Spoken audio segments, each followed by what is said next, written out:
HR Partner lets you store any type of document against your employees and fetch them again later, no matter where you are. Simply navigate down to the File Attachments module when viewing any employee, and you will be shown all files attached to them. Towards the bottom of the screen, there is an area where you can either drag and drop files from your computer, or else click on the grey box to select a file to upload from your local drive.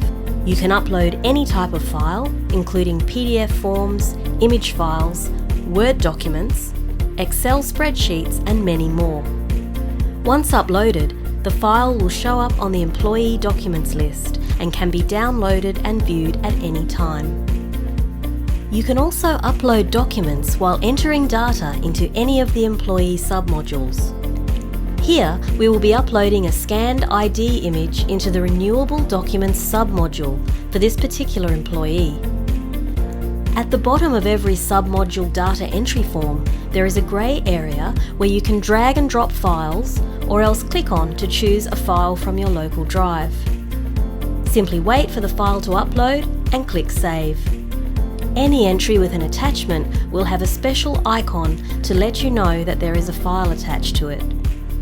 All files uploaded on the submodule forms will also appear under the File Attachments area and will be tagged with which module they belong to.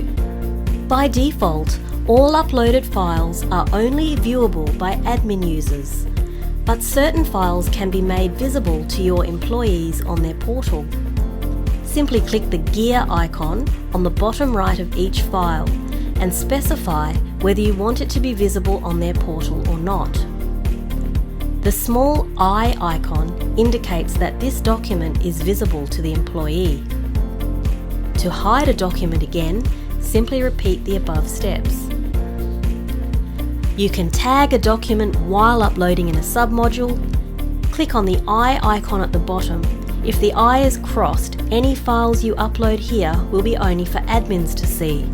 If uncrossed, they will be visible to the employee as well. Remember to change this icon before you begin uploading attachments.